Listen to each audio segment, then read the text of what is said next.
of this crap with Kane. He doesn't need to save Rollins. He's always got Rollins back. I don't like it. No, the reason he did this one is because of Ryback. Think about it. He Yeah. get Ryback, dude, and they have a match at TLC. I know. I'm just tired of seeing it. Every time Rollins is in trouble, here comes Kane. Well, not, they're going away from that. The only reason you're seeing it now is because of the because match. they're having a chairs match. Yeah.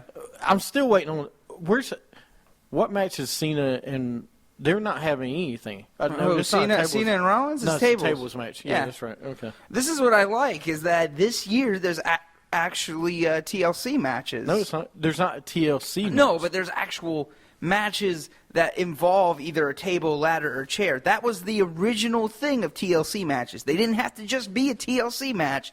They could be any type of match involving tables, ladders, or chairs.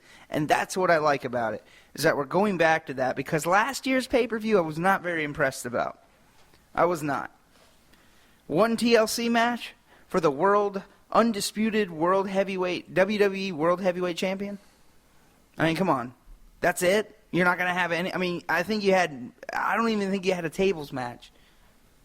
You didn't have even a chairs match, I don't think. You done? Yeah. You want me to play the rant music for you? No. That'd be better? All right. We're going into a segment we call... a certain segment that we call... And now it's time for Superstars of the Week. I'm still waiting for my money on that, but so I got three. All right. Three superstars. Got 3 stars of the night. Ooh, man. Mizdow, he's got to be up there, man. I hate to steal your guy, but Mizdow's in there. Eric Rowan, got to give him props this week, and man. I guess Dean Ambrose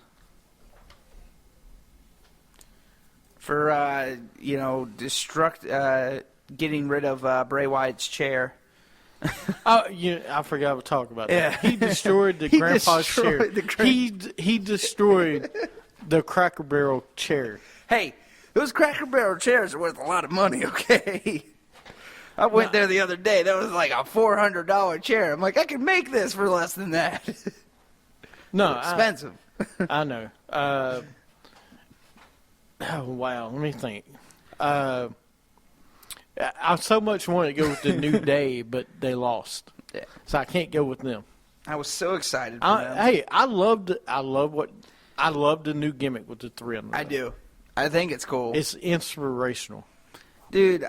Look, don't bring my New Day down with your dang Bo Dallas, okay? No, it's both inspirational. No, it's not. Yes, because we're never going to see them and them together. They should actually. No. It would be great to see Bo Dallas, Mizdow, and New Day have 5-man group, and Paige be the manager. Actually, you know what? I can create that on WWE 2K15. Actually, you know what? You probably have. No, I've created Bosom-Dow. But that's different. Anyway, getting off the subject there. I walked my way in there. Yes, you did. The 3 stars of the night for me, wow. Of course, Mizdow is my number 1 star of the night, as always. The next one would probably be Eric Rowan. Big Red Rowan, excuse me. Yeah, get it right, man. Big Red. Next, I could give it Rollins, dude. As always. Yeah. I mean, Mizdow? I said Mizdow. Oh, you did? That was number 1.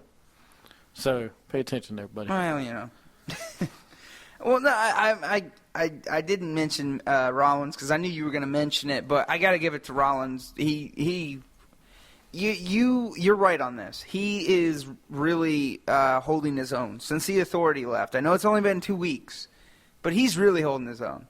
So I feel actually pretty good going into the future for Seth Rollins right now. But we don't know what's going to happen when Lesnar comes back. That's what I'm afraid of. I'm still afraid of that. I just don't want them to completely bury Seth Rollins because he shouldn't. He should not be buried. No, he won't be. So right now here's the matches for TLC. We have Big Red Ruin versus, it's so funny to say that every time I say it, versus the Big Show. So we got Big versus Big. We got Cena versus Rollins in a table match, and if Cena loses, he loses number one contendership. I don't think he will. Super Cena. Yeah.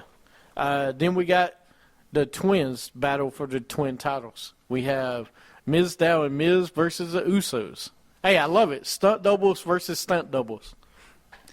Who's your favorite? Oh, man. Not the Usos. And then we have a chair match versus Ryback versus Kane. No, get that right. It's corporate Kane. I can see Whatever, that picture. It's Kane. And then we have, of course, it is a TLC match. That's right. It's Ambrose versus Bray Wyatt in a TLC match. So we That's got right. all the matches we want to see right now. We got a chairs match, we got a tables match, we got a ladders match, and we got a TLC match. I'm good. No, and they'll add a Divas match, which you haven't seen yet, but And a US, hopefully. I really do. you have to add a Rusev match. Even if you had to do it as a pre-show, I wouldn't want to see that as a pre-show, but I feel like they're going to put one of these as a pre-show. Why not? Why not do it as a? It's too big. It's too big to be as a pre. I would really do it as a pre-show, then get lost in the shuffle in the main event on the card. Yeah, all right. And you don't want to see the Divas match on opening. Well, Dude, remember when a good opening match can set the tone for the pay-per-view. Yeah. The last time we had a really good opening match, say what you want, was last year at We TLC. Yeah, no, that was really good. Maybe they'll bring it back. Was that We? No, that was Money in the Bank. They did it. But they did a Wii. They did a Wii ladder match. They did a Wii ladder match, didn't they? Yeah. Yeah. WLC. They did a WLC match. Yeah. Oh, cool. Well, But hopefully, the pay-per-view's shaping up well. yeah. All right. Well, good. Anything you got to add to Raw before we move on? Because we want to move on to some rumors. Oh, let's do some rumors. We was on, after Raw went out there, they had Stone Cold Steve Austin podcast. Before we go into that, though, CM Punk 2 weeks ago was on, or a week ago now, was on Colt Cabana's podcast. He had a 2-part series. I haven't listened to everything on the second one yet, what he had to say about what Vince had to say. Basically, there's a whole bunch going on with WWE and what he had to say. Yeah. I know you didn't listen to it. I didn't listen to it, but I read everything that was said in his podcast. Mm-hmm. And I'm trying to pull it up right now so you know. I And did listen to the McMahon and Stone Cold, though, so I know half of it, unfortunately. But, do you want me to start with details on it, or you want to? well, basically, I wanted to talk about Punk. Punk, the reason says why, and then we can talk about Vince and stuff. Okay. Basically, Punk discusses his decision to quit WWE. People tweet me all the time that you can't change the company from your couch in Chicago. I absolutely disagree, because that's exactly why I did. When I split in January, they changed everything. Part of me thinks they changed a lot to spite me, and that's fine, because certain people who deserve certain things at certain times got those things, and that's something I never got. I'm the F-blank happiest I've ever been in at least 3 years. I thought this thing that I loved, it just made me so miserable all the time. When you boil it down, it was miserable. I was unhappy, whatever. I made myself happy. I left. It wasn't an easy decision to make, but it was a long time coming. Okay? Wow. I'm talking to Vince, and I tell him that since I cut that promo, we got more mainstream attention. Everyone wanted to interview me, and this from the pipe bomb. whether it was GQ magazine or to cover USA Today. I had legitimate companies approaching me just wanting to give me money to sponsor me. I had a big money deal on the table. I went to Vince. I told him my idea. I said I wanted to do a sponsorship thing. I deserved it. I got all these new eyes on the product, and he says, nope, you can't do that. Sponsors for Raw would get mad. The other wrestlers would get mad. A year later, Brock Lesnar comes in, and he has sponsors. So this started with that's when it started. But remember, Brock Lesnar always had sponsors, didn't he? Didn't he always have Jimmy John sponsors? You got me when he came back, though. Oh, yeah. Okay. When he came, he's talking about, Punk's talking about when he first. Yeah, in 2009, right? Or, yeah. Okay, when yeah. he this really is way had back. that strong run. I mean, this is when he was at the pinnacle. This is after Chicago and he won the match. Yeah, okay. So that's some of it. I'm trying to find some more of it. But, dude, he has a reasonable beef why he left. He really does. Well, we've always known that. We've always known he had a reason to leave. You've told me since day one why he left, because he was mad at the company because it wasn't going in his direction. I mean, I got that. I just want to see if there's a solution being solved here, and I don't think there's gonna be. Some more of it. The day of my wedding to AJ Lee, I got a FedEx in the mail. It was my termination papers. I was fired. I was fired on my wedding day. Very calculated, very deliberate. As much as I chuckled at it and didn't let it affect my day. I was like, once again, you pushed me too far. You pushed the wrong guy. The letter was ridiculous. It was like your contract is terminated. You forfeit all your royalty rights. You're in breach of contract as of January 27th.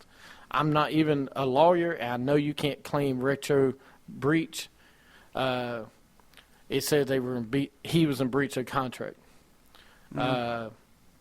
They kept saying your client is going to TNA, he's going to TNA, and the brand is going to blank WWE, this and that. And my lawyer was like, I'll tell you right now, my client's not going to TNA. He absolutely despises professional wrestling, and he wants nothing to do with it.